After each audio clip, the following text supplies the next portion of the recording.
I accidentally cheated on my husband, and he sent me this. Let me tell you about the morning my entire world went from champagne and caviar to instant ramen and regret.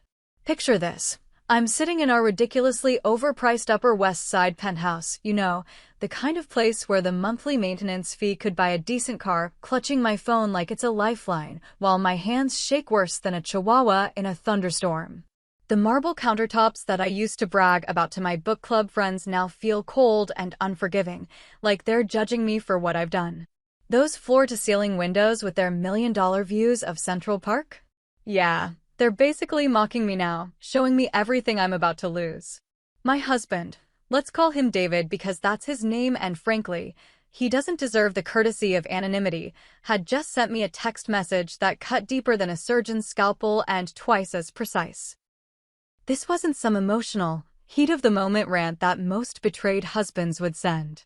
Oh no, this was calculated, surgical, and absolutely devastating in the way that only a Harvard Law graduate with 15 years of litigation experience could deliver. I'm keeping the house, car, and the business. You can keep the kids because they definitely don't look like me. And the hell you mean accidentally?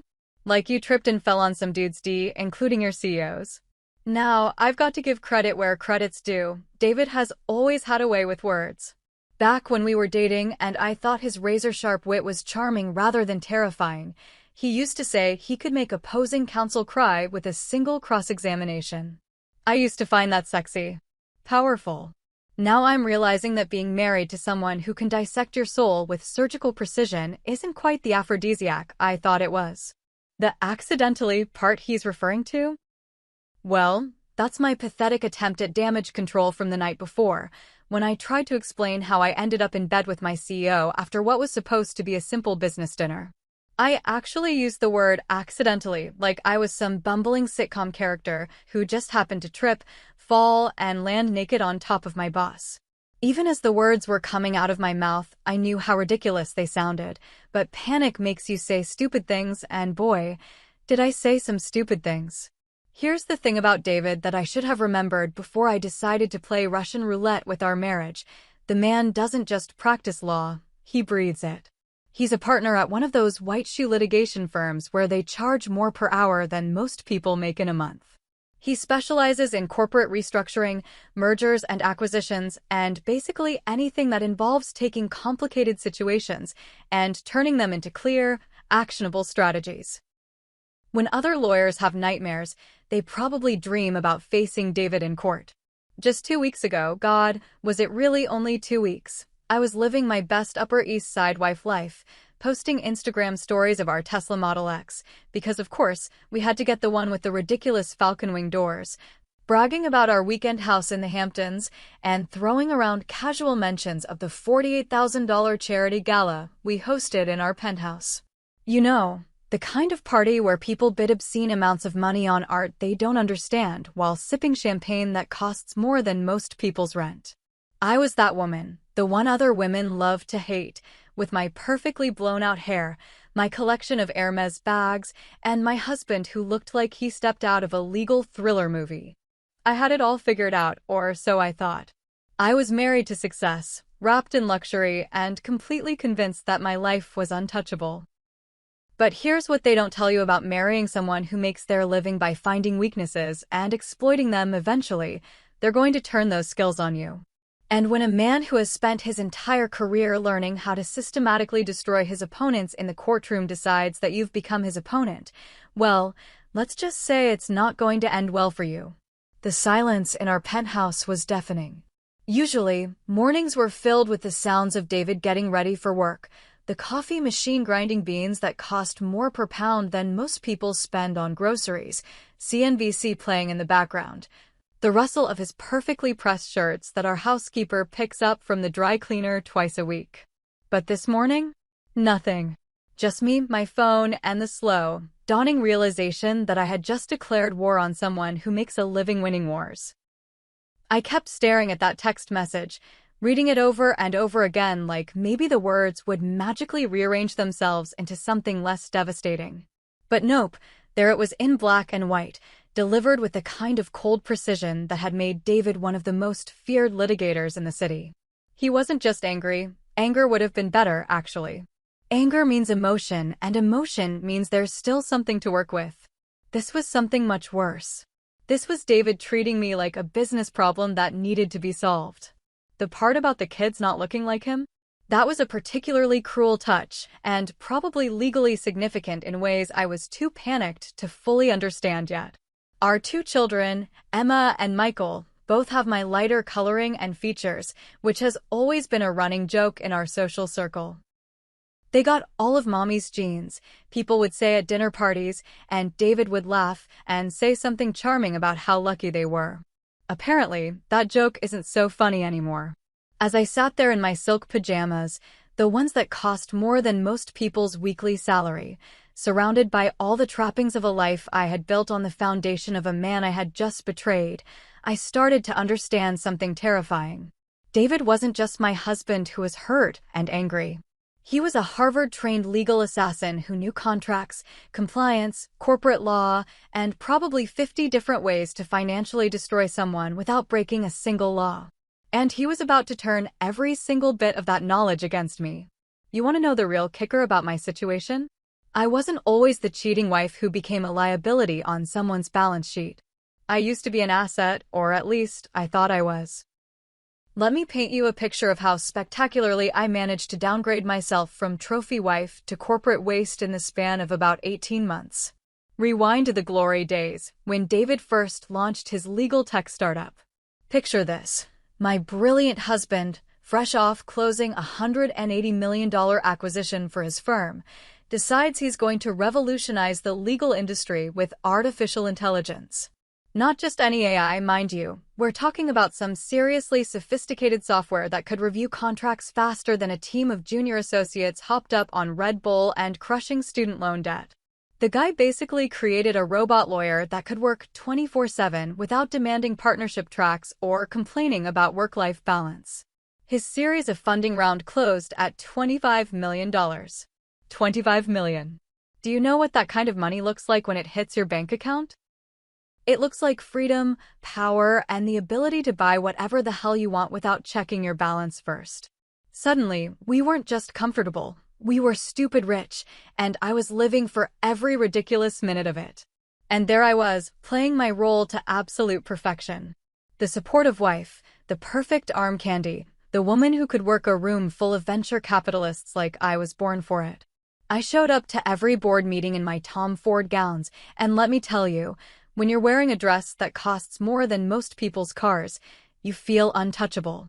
I'd sip champagne that cost $300 a bottle, smile at investors who threw around terms like market disruption and scalable solutions, and basically be the kind of wife that makes other men think, damn, I wish my wife looked like that.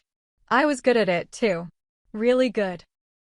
I knew exactly when to laugh at their terrible jokes about legal puns, when to ask intelligent questions that made David look even more brilliant, and when to just stand there looking gorgeous while they talked about valuations and exit strategies. I was like a perfectly programmed corporate wife robot, except with better hair and a killer wardrobe. But here's the thing about playing a role. Eventually, you start to feel like that's all you are. A role. An accessory. A beautiful, expensive, well-maintained accessory that goes perfectly with the penthouse, the Tesla, and the success story. And when you start feeling like an accessory, you start looking for ways to feel like a person again. David was crushing it professionally. The man was working 18-hour days, flying to Silicon Valley every other week, taking meetings with Google executives and Microsoft VPs like it was no big deal. He'd come home at midnight, still buzzing with excitement about patent applications and licensing deals, and I'd be sitting there with my glass of wine, okay, let's be honest, it was usually my third glass, listening to him talk about machine learning algorithms and compliance automation like other people discuss the weather. Don't get me wrong, I was proud of him. Insanely proud. But proud doesn't keep you warm at night when your husband is more interested in debugging code than debugging your marriage. Proud doesn't fill the giant, echoing silence in a penthouse that's too big for two people who barely see each other anymore. So I started finding ways to entertain myself. Charity work, yoga classes, long lunches with other wives who were also married to workaholics. I joined the Museum of Modern Art board, started planning fundraising galas, and basically became a professional socialite.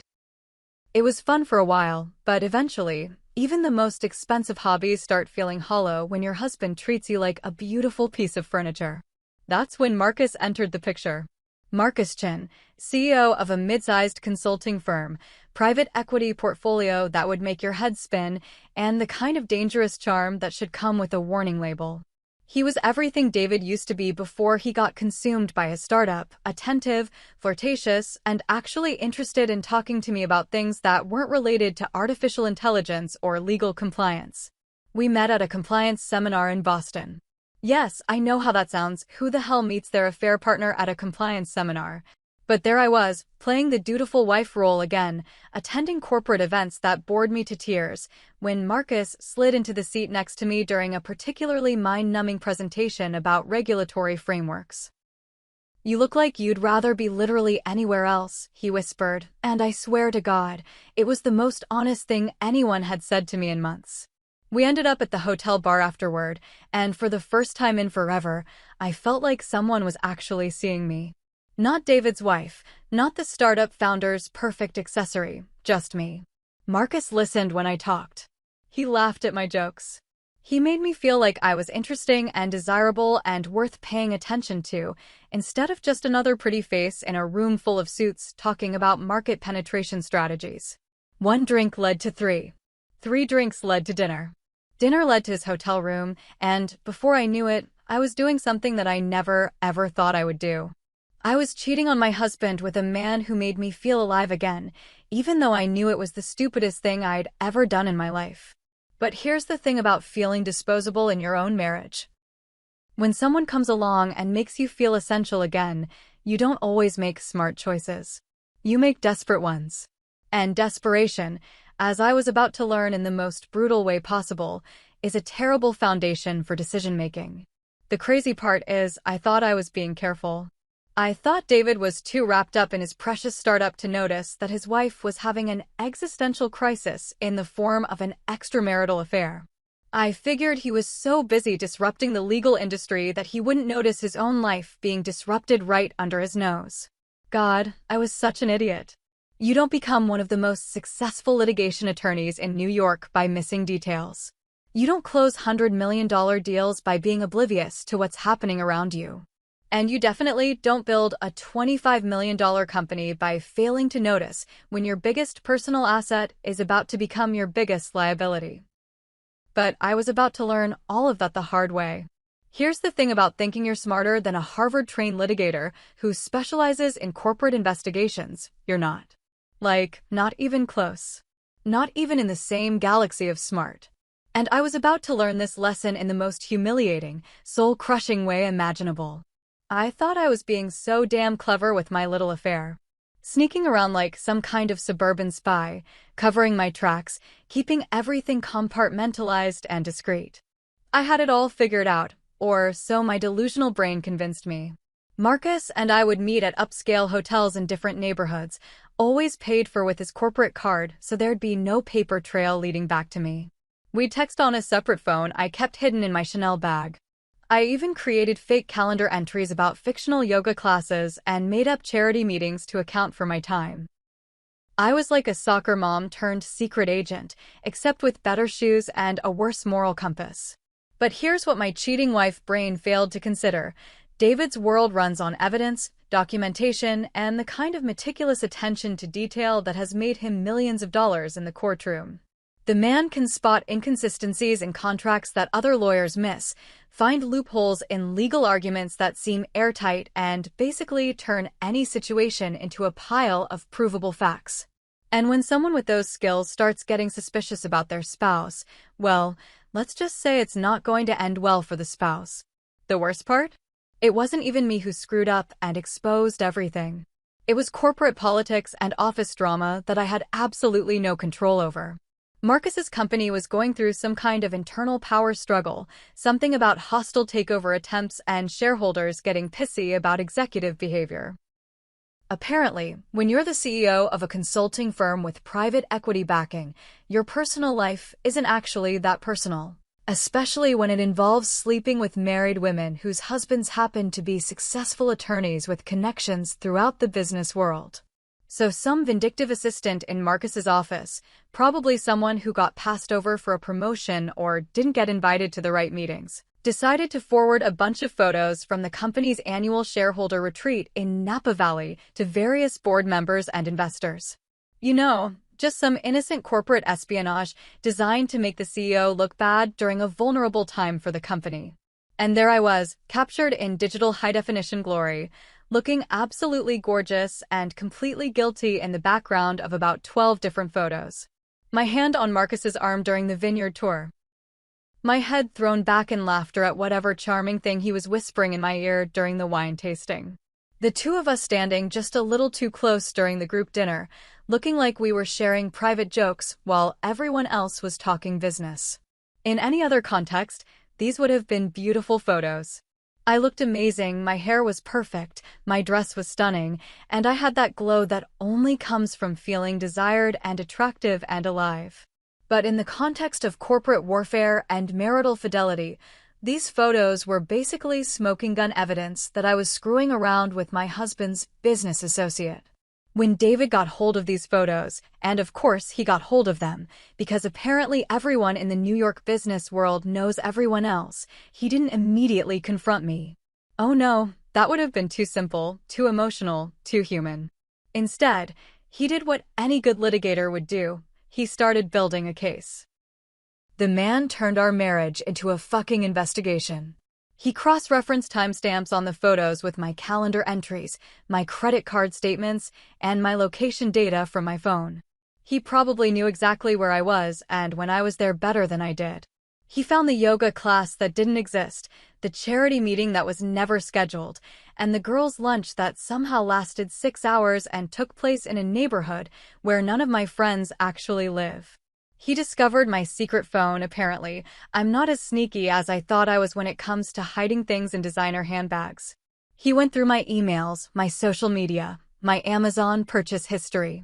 He found the lingerie I'd bought specifically for Marcus, the hotel room service charges that somehow appeared on credit cards I thought he didn't monitor, and even a Venmo payment I'd made to Marcus for late-night drinks with a little cocktail emoji. A fucking cocktail emoji. I basically provided evidence of my own adultery with a tiny digital martini glass. But the crown jewel of his investigation was the hotel invoices.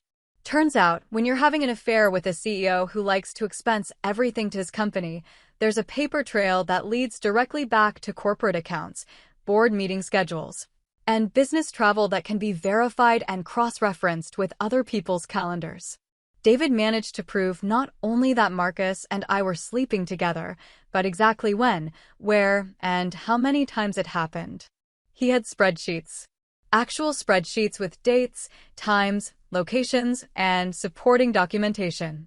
My husband turned my infidelity into a PowerPoint presentation that could have been used as evidence in a federal court case.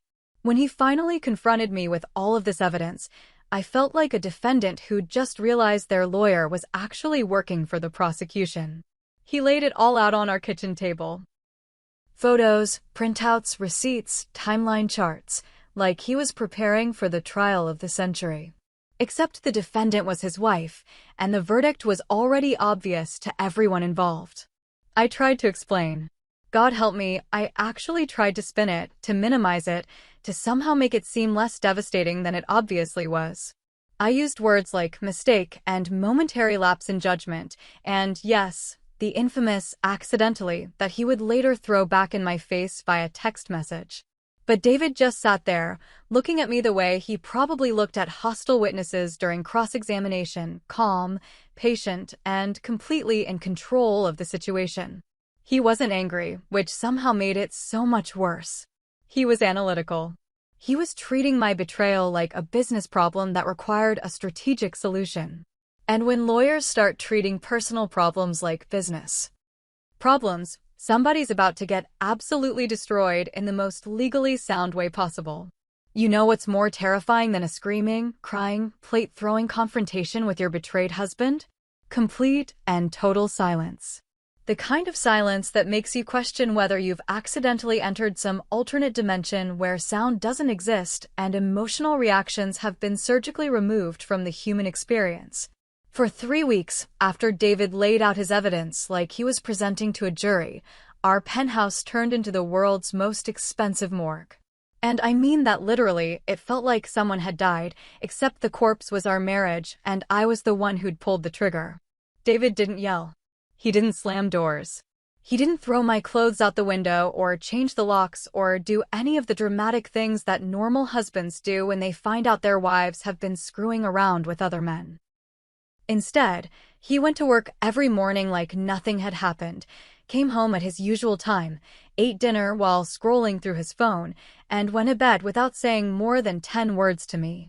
It was like living with a polite, well-dressed ghost who happened to pay all the bills. The crazy part was that professionally, David was having the best month of his entire career. While I was drowning in anxiety and guilt, wondering if he was going to serve me with divorce papers or just quietly poison my morning coffee, he was out there absolutely crushing it in the business world. He closed an acquisition deal worth $180 million. Yes, you read that right. $180 million with an M, like it was just another Tuesday at the office. I'd watch him get ready for work in his perfectly tailored suits, adjusting his tie with the same calm precision he'd used to organize the evidence of my affair, and I'd think, how is this man not falling apart? I was barely keeping it together, surviving on wine and Xanax and the false hope that maybe, just maybe, his silence meant he was processing everything and would eventually forgive me. Spoiler alert, that's not what his silence meant at all. He attended board meetings for his startup like nothing had changed. He took calls with investors from Silicon Valley while I sat in the next room, straining to hear whether he was discussing divorce attorneys between conversations about market penetration and user acquisition costs. He even hosted a celebration dinner at our penthouse when his legal tech company hit another milestone, inviting partners from his firm and venture capitalists who threw around 8-figure investment terms like they were discussing the weather. And there I was, playing hostess to a room full of people who probably knew exactly what I'd done. Because let's be real, the legal and business communities in Manhattan are basically one giant gossip mill with expensive suits and law degrees. I smiled and made small talk and served hors d'oeuvres that cost more per bite than most people spend on lunch, all while wondering if I was attending my own social funeral. The most surreal part was watching David toast his success with a glass of Macallan 25, and if you don't know what that is, it's whiskey that costs about $800 a bottle. While I stood in the corner of our living room feeling like I was watching my life through bulletproof glass. He was charming, brilliant, completely in control of every conversation, and acting like the perfect husband to his perfectly supportive wife. Except I could see it in his eyes. That cold, calculating look that he usually reserved for opposing counsel or difficult clients. He was studying everyone in the room, processing information, building strategies. And every once in a while, his gaze would land on me with the same analytical detachment he'd used to evaluate a hostile witness. It was during that party that I started to understand what was really happening. David wasn't processing his emotions or working through his feelings about my betrayal. He was planning. The man who had spent 15 years learning how to systematically destroy his opponents in court was now applying those same skills to the most personal situation of his life. Every night, after I'd gone to bed, usually after drinking enough wine to numb the anxiety that was eating me alive, I could hear him in his home office. Typing. Always typing. The steady rhythm of keyboard clicks that used to be comforting when it meant he was working on cases or building his company now sounded like a countdown timer to my own destruction. I tried to convince myself that he was just busy with work.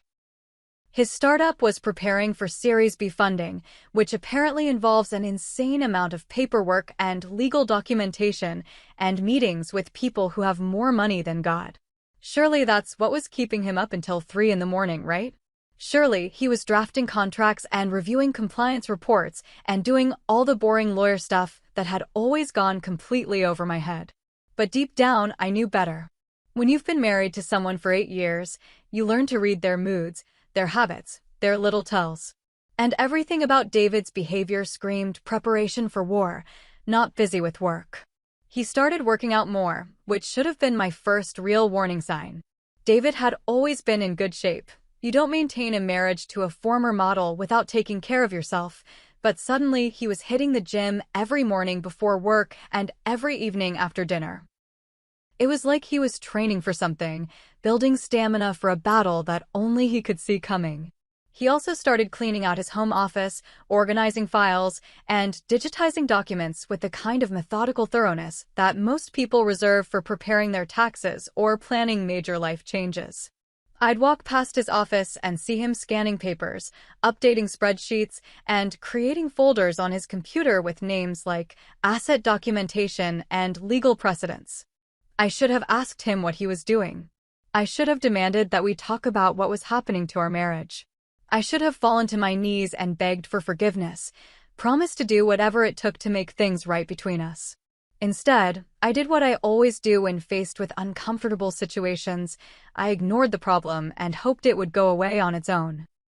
I threw myself into planning a charity gala, spent ridiculous amounts of money on clothes I didn't need, and pretended that everything was fine while my husband quietly prepared to end my life as I knew it. Let me tell you about the moment I discovered that marrying a brilliant attorney without reading the fine print is like signing your own death warrant with a smile and a fucking vow on top. You want to know the exact second I realized how spectacularly screwed I was? It was when I finally decided to lawyer up and my attorney, this sweet, well-meaning woman who probably handles nice, civilized divorces for normal people, went completely pale while reading my prenuptial agreement. "Oh," she said, which in lawyer speak apparently translates to, "You're fucked beyond all recognition, and there's absolutely nothing I can do to save you." Here's the thing about prenups that nobody tells you when you're a 26-year-old former model who thinks she's hit the jackpot by marrying a successful attorney. They're not just romantic formalities that rich people sign to make their families happy. They're actual legal documents written by actual lawyers who know exactly how to screw you over in ways you can't even imagine until it's way too late to do anything about it. When David and I got married 8 years ago, I was young, gorgeous, and dumb as a box of rocks when it came to anything involving contracts or legal consequences. I was too busy picking out wedding dresses and planning our honeymoon in Italy to pay attention to boring paperwork that nobody explained to me in terms I could understand. David presented the prenup like it was just another wedding detail to check off the list, right between choosing the flower arrangements and finalizing the catering menu.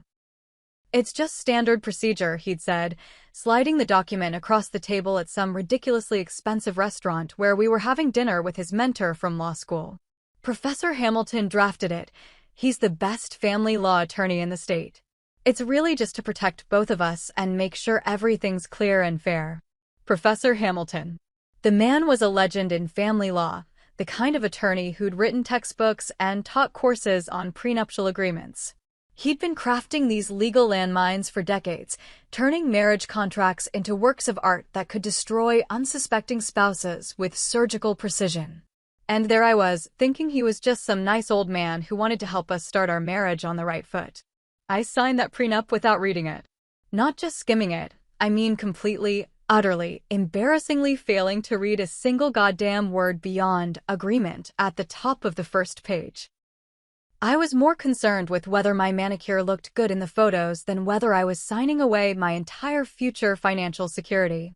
David's mentor walked me through what he called the highlights, which in retrospect were probably more like the parts that won't immediately terrify you into running away. Community property, asset protection, standard stuff that sounded boring and technical and not worth worrying about because obviously David and I were going to be married forever and live happily ever after in our perfect penthouse with our perfect life. What Professor Hamilton didn't explain, and what I was too naive to ask about, was the moral turpitude clause. Yeah, that's right, there was an actual moral turpitude clause buried in the middle of about 40 pages of legal jargon that might as well have been written in ancient Greek for all I understood of it. Moral turpitude. Even the name sounds ominous, like something out of a Victorian novel about fallen women and social disgrace. But in modern legal terms, It basically means if you do something morally reprehensible that brings shame to the marriage, you forfeit your right to claim any of your spouse's assets. And what constitutes morally reprehensible behavior, you ask? Well, according to the prenup that I signed with my gorgeous, manicured hand, adultery with documented proof definitely qualifies. Especially adultery with a business associate or professional contact, which apparently makes it even worse because it reflects poorly on your spouse's professional reputation and business relationships. The more my attorney read, the paler she got. It was like watching someone slowly realize they're looking at a terminal diagnosis instead of a minor health issue. She kept flipping pages, muttering things under her breath like, Jesus Christ, and how did he even think of this? And my personal favorite, this is diabolical. Turns out, Professor Hamilton had anticipated every possible way a marriage could go wrong and had crafted corresponding penalties for each scenario. Emotional abuse? There were protections for that. Financial infidelity? Covered. Substance abuse problems? Addressed. Abandonment of marital duties? Defined and penalized. But adultery, especially adultery committed by the financially dependent spouse, that was treated like the nuclear option of marital betrayal. The prenup didn't just strip away my rights to community property, it basically turned me into a legal nonentity with no claim to anything we'd built together during our marriage. The Upper West Side penthouse? Purchased entirely with David's money, title held in his name only, with specific language stating that any contributions from the non-earning spouse would be considered gifts rather than investments. The Tesla Model X with the ridiculous falcon wing doors? Leased under his company's name, which meant it was technically a business asset that I had no claim to. Even the art collection we'd supposedly built together, pieces I'd helped select, that hung in rooms I'd helped design, were all purchased with his income and technically belonged to him. But wait, there's more. The prenup also included what my attorney called lifestyle maintenance clauses, which basically meant that if the marriage ended due to my misconduct, David had no obligation to maintain the standard of living I'd become accustomed to. No alimony, no spousal support, no gradual transition period to help me adjust to life without his income. It gets worse. There were specific provisions about business assets and intellectual property, which meant that David's startup, the one that was currently valued at $65 million and preparing for an IPO that could make him worth hundreds of millions, was completely, utterly, absolutely off-limits to me. Even though I'd played the supportive wife role through every stage of building that company, even though I'd attended board meetings and investor dinners and networking events, I had exactly zero legal claim to any of it. The cherry on top of this legal nightmare sundae? There was even language about contested paternity and child support, with specific provisions stating that if the fidelity of the marriage was called into question, genetic testing could be requested and child support could be adjusted accordingly based on the results. Remember David's text message about the kids not looking like him? Yeah, that wasn't just a cruel jab meant to hurt my feelings. That was a legal strategy based on language that had been sitting in our prenup for 8 years, waiting for exactly this moment. Picture this. You walk into what you think is going to be a civilized conversation about saving your marriage, and instead you find yourself in what feels like a hostile corporate takeover meeting where you're the company being acquired and dismantled for parts. That's exactly what happened when David finally decided it was time to have our little chat about the future of our relationship. The location alone should have been my first clue that this wasn't going to go the way I'd hoped. Instead of meeting at home, or even at some neutral restaurant where we could talk like normal human beings, David scheduled our conversation in the conference room at his law firm. The kind of conference room with floor-to-ceiling windows overlooking Manhattan, a mahogany table that probably cost more than most people's cars, and enough intimidation factor to make opposing counsel wet themselves before negotiations even begin. I showed up thinking maybe we were meeting there for privacy, or because he didn't want to have an emotional conversation at home where the kids might overhear. I was actually optimistic, can you believe that? I'd spent 3 weeks drowning in anxiety and guilt, and I'd somehow convinced myself that maybe, just maybe, David had called this meeting because he was ready to work things out. I even dressed for reconciliation. I wore his favorite dress, this gorgeous navy blue number that cost more than most people's monthly rent, did my hair the way he likes it, and put on the perfume he bought me for our last anniversary. I looked like $1,000,000, which in retrospect was probably appropriate since that's approximately how much this meeting was about to cost me. When I walked into that conference room, my heart dropped faster than our stock portfolio during the 2020 market crash. David wasn't alone. He was sitting at the head of the table in a perfectly tailored Tom Ford suit that probably cost $5,000, looking like the successful litigation partner that he is. And flanking him on either side were two of the most intimidating people I'd ever seen in my life, senior partners from his firm who looked like they ate opposing counsel for breakfast and washed them down with expensive whiskey. I, meanwhile, had brought exactly nobody. My attorney, that sweet, well-meaning woman who'd gone pale reading my prenup, wasn't even there because I'd foolishly thought this was going to be a heart-to-heart conversation between husband and wife, not a legal ambush conducted by a team of professionals who specialize in destroying people for a living. David didn't even stand up when I entered the room. He just looked at me with that same cold, analytical expression he'd been wearing for weeks and gestured to the chair across from him like I was a client being invited to discuss settlement terms. Which I was starting to realize is exactly what I was. "Thank you for coming," he said, and his voice was so professional and detached that he might as well have been addressing a stranger. "I think we both know why we're here." Actually, I had no fucking idea why we were there, other than the fact that I'd cheated on him, and he'd found out about it. But clearly David had a much more specific agenda in mind, because he reached into his briefcase and pulled out a folder that looked thick enough to choke a horse. When he slid that folder across the mahogany table toward me, I swear I could hear the sound of my life ending. It was one of those moments where everything goes into slow motion and you can literally feel your future changing with every second that passes. Inside that folder was my entire affair, documented and organized like a court exhibit. And I mean everything.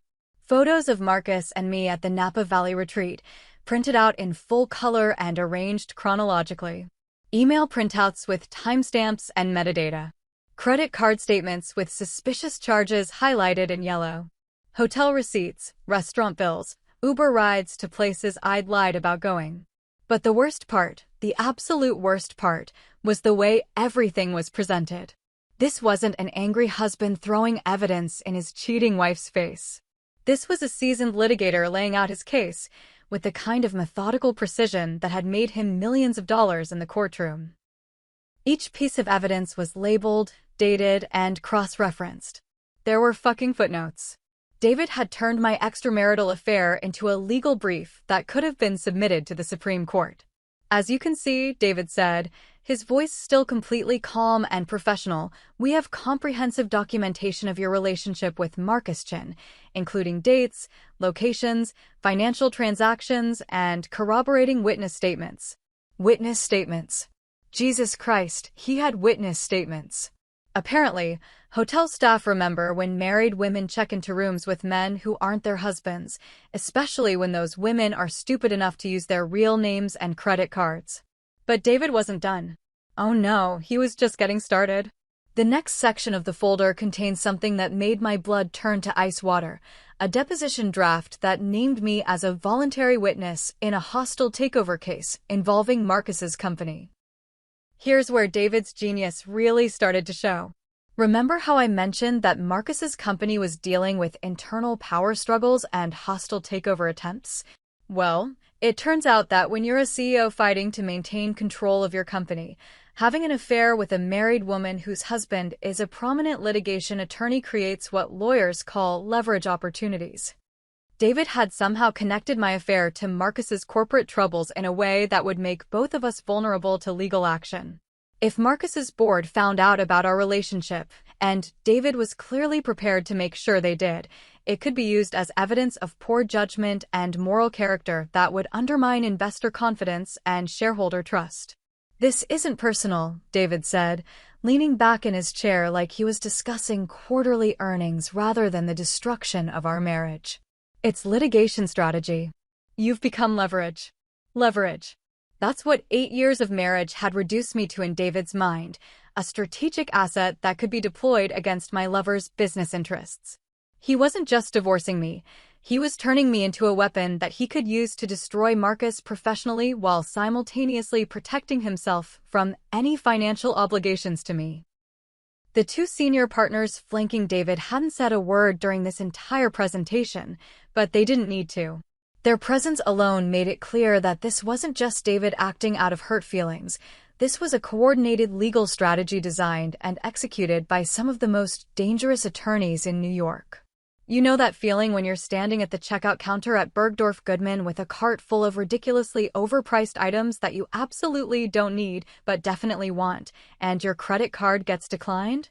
Now imagine that feeling, except multiply it by about 1,000 and add the soul-crushing realization that your entire life has just been repossessed by your soon-to-be ex-husband who happens to be a financial strategist with a law degree and a serious grudge. Welcome to my new reality, courtesy of David's 48-hour financial blitzkrieg that made Sherman's march to the sea look like a leisurely stroll through the park. It started on a Tuesday morning, because apparently even financial destruction follows a business schedule. I was doing my usual routine of pretending everything was fine while my marriage imploded around me. You know the drill. Overpriced yoga class, followed by an even more overpriced lunch with girlfriends who were probably already gossiping about my impending social downfall, topped off with some therapeutic shopping to numb the anxiety that had become my constant companion. I'd loaded up my cart at Bergdorf's with the kind of purchases that used to make me feel powerful and in control, a Bottega Veneta bag that cost more than most people's mortgage payments, some La Mer skincare products that promised to reverse the aging effects of stress and poor life choices, and a few designer dresses that I'd probably never have anywhere fancy enough to wear them to ever again. When I handed over my American Express black card, you know, the one that doesn't technically have a spending limit and makes cashiers treat you like royalty, I was expecting the usual smooth transaction that had been the soundtrack to my pampered existence for the past 8 years. Instead, I got the 3 words that every trophy wife dreads hearing: "I'm sorry, declined." At first, I thought it was a mistake. Obviously, it was a mistake. I mean, we were rich, right? David's startup was valued at $65 million. He was pulling in millions from his law practice, and our checking account usually had enough money to buy a small house in most parts of the country. "Can you try it again?" I asked, with the kind of polite confidence that comes from never having been denied anything money can buy. Sometimes these machines are finicky. The cashier, this 20-something girl who probably made more in commission than most people make in salary, gave me that look. You know the one. The look that says, "Oh honey, you have no idea what's happening to your life right now, do you?" She ran the card again. Declined. Then she tried my backup card, the Visa that I kept for emergencies and international travel. Declined. Then my third card, the one I barely used, but kept active just in case. Also declined. That's when the panic started setting in. Not the gentle, manageable anxiety I'd been living with for weeks. This was full-blown, fight or flight, something is very wrong panic that made my hands shake and my vision go a little blurry around the edges. I mumbled some excuse about calling my bank and stumbled out of Bergdorf's like a zombie, leaving behind about $15,000 worth of merchandise that I suddenly couldn't afford. The irony wasn't lost on me. 24 hours earlier, I could have bought the entire contents of that store without thinking twice, and now I couldn't even purchase a tube of lip gloss. But the credit cards were just the beginning of David's financial scorched earth campaign. When I got home to our penthouse, I discovered that he'd been busy. Very, very busy. First, I found out that our joint checking accounts had been frozen. Not emptied, frozen. Which is somehow worse, because it means the money is still there. You can see it when you log into your online banking, but you can't touch a single penny of it. It's like being tantalized by a feast while slowly starving to death. Then I discovered that the Tesla, my beautiful, ridiculous, falcon-winged status symbol that I'd spent countless hours bragging about to anyone who would listen, was gone. Just gone. I walked down to the parking garage expecting to find it in its usual spot, and instead found an empty space and a parking attendant who looked at me with the kind of pity usually reserved for natural disaster victims. "Your husband's people came and picked it up this morning," he said, and the way he said, "your husband's people," made it sound like David had his own personal army of repo men on standby. They had all the paperwork and everything. Real professional operation. Professional operation. Of course it was. Because David doesn't do anything halfway, especially when it comes to systematically dismantling someone's life with surgical precision. But the real kick in the teeth came when I tried to pay Maria, our nanny, for the week. Sweet Maria, who'd been taking care of Emma and Michael for 3 years, and who probably knew more about our family's daily routine than I did. She came to me on Friday with that nervous smile that people get when they have to ask for money they've already earned. "Mrs. Mitchell," she said, wringing her hands in that way that immediately made my stomach drop, "I'm sorry to bother you, but my paycheck bounced." Bounced? Our nanny's paycheck bounced. The woman who was responsible for keeping our children alive and happy while I gallivanted around Manhattan having my existential crisis couldn't get paid because my husband had apparently decided that even basic household expenses were no longer my concern. I tried to write her a check from my personal account, the one I'd kept separate from our joint finances specifically for situations like this. Except, surprise, that account had somehow been frozen too. Apparently, when you're married to someone who understands corporate finance and asset protection strategies, maintaining separate accounts doesn't actually protect you from anything. While all of this financial chaos was unfolding in my personal life, David's professional life was reaching new heights of success. Because of course it was. The man has always had impeccable timing when it comes to making me look like a complete disaster by comparison. His startup had just closed their Series B funding round at a $65 million valuation. $65 million. With an M. The press was calling him a visionary, a disruptor, the future of legal technology. Investors were lining up to throw money at him like he was some kind of business messiah who could turn artificial intelligence into gold. There were articles in Forbes, TechCrunch, and the Wall Street Journal. Photo shoots where he looked like a younger, more successful version of every successful entrepreneur you've ever seen. Interviews where he talked about innovation and market disruption and the future of law with the kind of confidence that made other people want to give him their money. And there I was, standing outside our building in last season's coat, because apparently even my current season coats were somehow tied up in assets I no longer had access to. Trying to figure out how to get home because I couldn't afford an Uber and my Metro card had been canceled along with everything else. If you've never experienced the social equivalent of being excommunicated from the Catholic Church, let me paint you a picture of what it feels like to go from Manhattan's elite inner circle to social pariah in less time than it takes to get a decent blowout at the salon. Spoiler alert, it's about as pleasant as getting a root canal performed by a drunk dentist with shaky hands. The first sign that my social death warrant had been signed came when Melissa Crawford, you know, the type of Upper East Side wife who makes networking an Olympic sport and knows everyone's business before they know it themselves, suddenly stopped returning my calls. Now, Melissa had been calling me practically every day for the past 3 years, usually to gossip about whose husband was having a midlife crisis or which charity board member was embezzling funds. The woman treated gossip like a full-time job with overtime pay. So when my calls started going straight to voicemail and my texts were left on read for days at a time, I knew something was seriously wrong.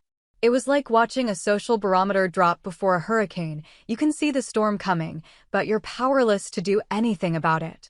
The second sign came at the Metropolitan Museum's annual benefit gala, you know, the kind of event where people spend more on a single table than most families spend on their entire annual income, all in the name of supporting the arts. I'd been going to this gala for 5 years, always seated at one of the premier tables with David and the other power couples who run this city's legal and financial sectors. This year, when I showed up in my custom Valentino gown, which, by the way, I'd had to borrow money from my sister to pay for because apparently even my personal shopping accounts had been mysteriously frozen, I discovered that my seat had been given to someone else. Not reassigned, not moved to a different table, just straight up given away like I'd never existed. "Oh," said the event coordinator, this perfectly polished woman who probably makes 6 figures just to arrange flowers and manage seating charts. there must have been some confusion about your reservation. Confusion. Right. The kind of confusion that happens when your husband's PR team quietly lets it be known that supporting his estranged wife might not be the best career move for anyone hoping to do business with his rapidly expanding legal tech empire. I ended up sitting at a table in the back corner, squeezed between a pharmaceutical heiress who was being investigated for tax evasion and a real estate developer's wife whose husband had just been indicted for money laundering. We were basically the island of misfit socialites, the women whose husbands had become legal liabilities rather than business assets. But the real humiliation came during the auction portion of the evening. You know how these charity auctions work? It's basically a public dick measuring contest where rich people bid insane amounts of money on art they don't understand and vacation packages they'll never use. Also, they can see their names in the society pages and feel superior to people who can't afford to spend $50,000 on a weekend in Tuscany. When the auctioneer announced a week-long stay at a luxury resort in St. Bart's, the same resort where David and I had spent our honeymoon, I watched David bid against two other couples with the kind of casual confidence that only comes from having more money than you know what to do with. He won the auction at $75,000, which for him was probably the equivalent of buying lunch. But here's where it got really twisted. After he won, he stood up and announced that he was donating the vacation to a worthy cause that supports families in transition. Then he looked directly at me and smiled. That cold, calculated smile that I'd learned to fear over the past few weeks. He was literally auctioning off our honeymoon destination while I sat there in borrowed jewelry, unable to afford the wine being served at my own table. It was psychological warfare disguised as philanthropy, and everyone in that room knew exactly what was happening. The whispers started immediately. You know how sound travels in those big museum spaces, especially when 100 women in designer gowns all start talking at once. Did you see what David Mitchell just did? That poor woman, how embarrassing. I heard she cheated on him with her CEO. What was she thinking, going up against a litigator? By the time I stumbled out of that gala, my social death certificate had been signed, sealed, and delivered to every relevant person in Manhattan's upper echelons. I wasn't just David's cheating ex-wife anymore. I was a cautionary tale, a reminder of what happens when you cross someone with more power, money, and legal connections than you could ever hope to accumulate. The country club was next. The New York Athletic Club, where I'd spent countless hours playing tennis, attending ladies' lunches, and pretending to care about fundraising committees for causes I'd never heard of. I'd been a member for 6 years, had served on 2 different committees, and had even hosted a charity tournament that raised over $200,000 for pediatric cancer research. None of that mattered. When I showed up for my usual Tuesday morning tennis lesson, the front desk staff, people who'd been greeting me by name for years, suddenly acted like they'd never seen me before in their lives. "I'm sorry, ma'am," said the receptionist, this 20-something blonde who usually kissed my ass like I was royalty, "but your membership has been suspended pending review of your account status." Account status. Translation: your soon-to-be ex-husband controls the family finances, and since he's not paying your membership fees anymore, you're persona non grata. The same membership that I'd helped secure for 3 other wives through my connections was suddenly unavailable to me because my husband had decided to cut off my social lifelines along with my financial ones. But the absolute worst part, the cherry on top of this social humiliation sundae, was getting kicked out of my Pilates WhatsApp group. Yes, you read that right. My fucking Pilates group, which consisted of 8 women who met twice a week to complain about their personal trainers and discuss which plastic surgeons were worth the money, decided I was too toxic for their group chat. I found out when I tried to send a message asking if anyone wanted to grab lunch after our Thursday session and discovered that my message wouldn't go through. At first, I thought it was a technical glitch, you know, one of those annoying phone issues that happen when Mercury is in retrograde or whatever. But when I checked the group info, I realized I'd been removed from the chat entirely. These were women I'd known for 4 years. Women I'd vacationed with, whose children had played with my children, whose husbands did business with my husband. And they'd excommunicated me from a group chat about Pilates like I was carrying some kind of social disease that might contaminate their perfectly curated lives. Walking into that courtroom felt like entering my own execution chamber, except instead of a hooded executioner with an axe, I was facing a Harvard-trained legal assassin in a $3,000 suit who happened to be the father of my children and the man I'd promised to love, honor, and cherish until death do us part. Turns out, adultery was close enough to death for David's purposes. The Manhattan Family Court Building is one of those imposing gray structures that's designed to make you feel small and insignificant before you even step inside. But nothing, and I mean nothing, could have prepared me for the psychological warfare that was about to unfold in courtroom 341, where my 8-year marriage was about to be dissected like a legal cadaver in front of a judge who'd probably seen enough messy divorces to write a book about the creative ways rich people destroy each other. David arrived with an entourage that looked like the legal equivalent of the fucking Avengers. His lead attorney was Margaret Whitman, a woman who'd built her career on representing high-net-worth individuals in complex divorce cases and who charged more per hour than most people make in a month. She was flanked by 2 junior partners who probably graduated summa cum laude from Yale and spent their weekends researching new ways to financially eviscerate cheating spouses. Meanwhile, I had Janet Rodriguez, a perfectly competent family law attorney who specialized in amicable separations and collaborative divorce processes. You know, the kind of lawyer you hire when you think your divorce is going to be handled like civilized adults rather than like a hostile corporate takeover. Janet was sweet, well-meaning, and about as prepared for David's legal blitzkrieg as a house cat would be for a shark attack. When David walked into that courtroom, he didn't look like a man whose personal life had just imploded. He looked like a CEO presenting quarterly earnings to the board of directors, calm, confident, and completely in control of the narrative. He carried himself with the kind of authority that made everyone else in the room instinctively defer to him, including the court reporter and the bailiff. I, on the other hand, looked like exactly what I was, a desperate woman wearing a borrowed suit because my personal shopping accounts had been frozen, trying to hold on to whatever scraps of dignity I had left while my entire life was about to be legally obliterated. The judge, the Honorable Patricia Chin, no relation to my lover Marcus, thankfully, because that would have been just perfect, called the session to order with the kind of board efficiency that suggested she'd presided over hundreds of these financial dismemberment proceedings. She looked at both parties, glanced at the mountain of paperwork that David's team had filed, and probably realized she was about to witness a legal execution rather than a divorce proceeding. David's presentation was a masterclass in character assassination disguised as legal argument. He didn't just present evidence of my affair, he presented a comprehensive case study in marital betrayal that painted me as a calculating, manipulative woman who'd systematically violated the fundamental trust of our marriage while enjoying the financial benefits of his success. Exhibit A, photographs from the Napa Valley retreat, blown up to poster size and mounted on professional display boards like I was a criminal defendant in a murder trial.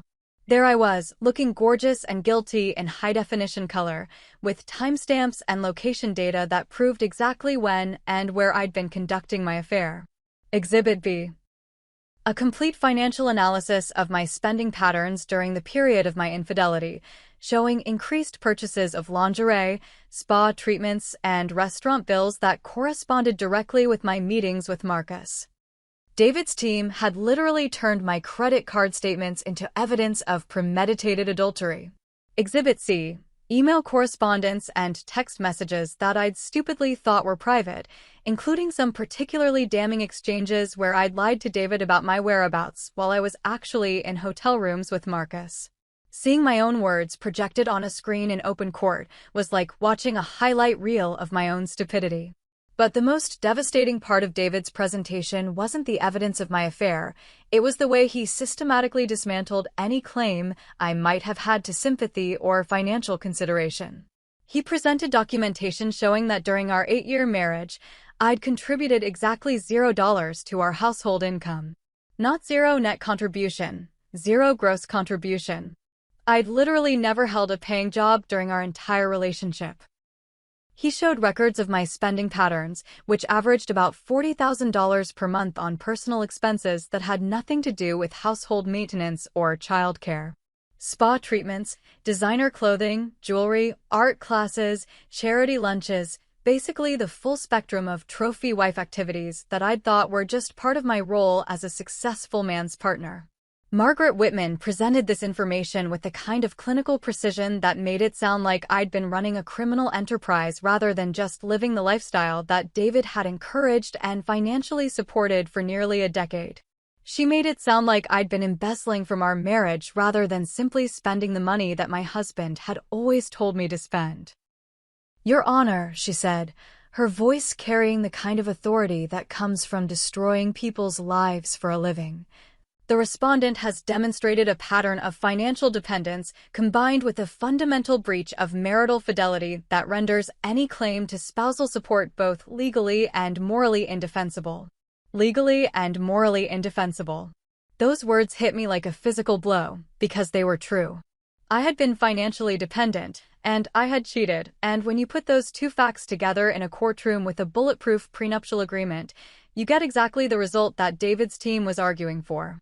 My attorney tried to mount a defense based on the length of our marriage and my contributions as a homemaker and mother, but it was like trying to stop a freight train with a paper umbrella. Every argument Janet made was systematically demolished by Margaret Whitman with case law, precedent, and references to the prenuptial agreement that I'd signed without reading. The judge listened to both sides with the kind of patience that suggested she'd already made up her mind based on the evidence. When it came time for her ruling, she didn't even need to review her notes. She'd probably seen enough documentation during David's presentation to render judgment on the spot. "The prenuptial agreement is valid and enforceable," Judge Chen announced, and with those 8 words, my financial future evaporated like morning fog.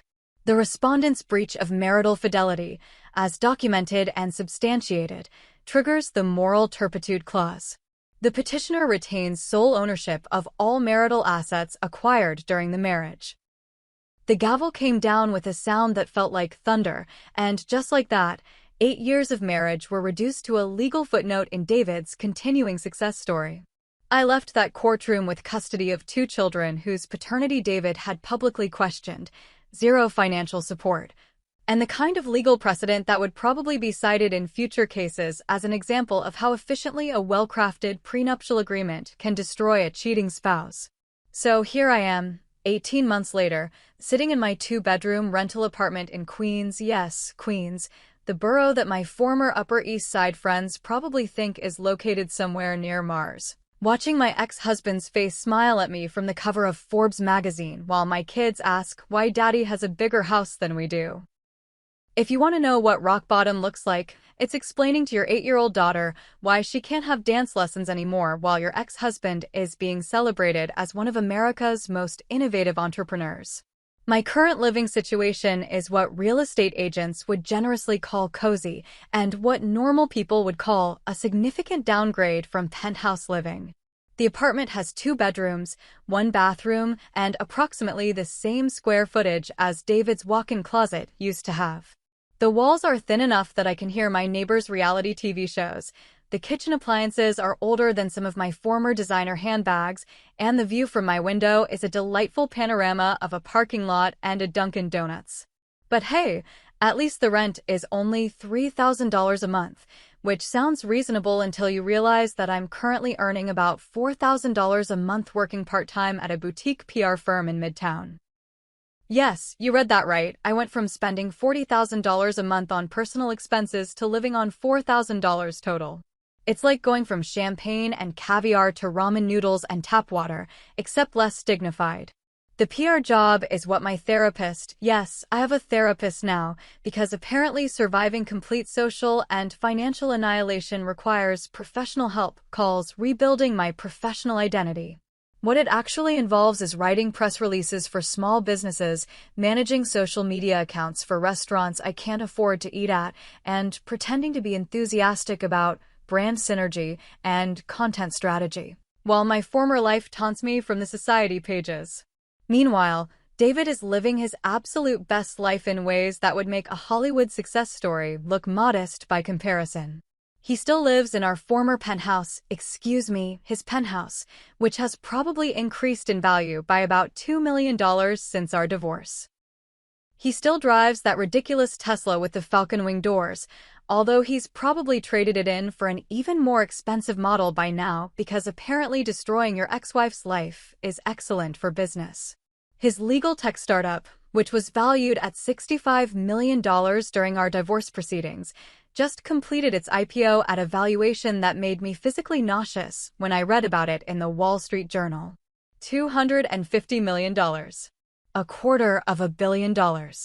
The company that I used to brag about to my friends, that I attended board meetings for in designer gowns, that I helped promote at charity galas and networking events, is now worth more money than I could spend in several lifetimes. And David? David is being hailed as a visionary, a disruptor, the future of legal technology. There are articles about his innovative approach to artificial intelligence in the legal sector and his groundbreaking work in contract automation.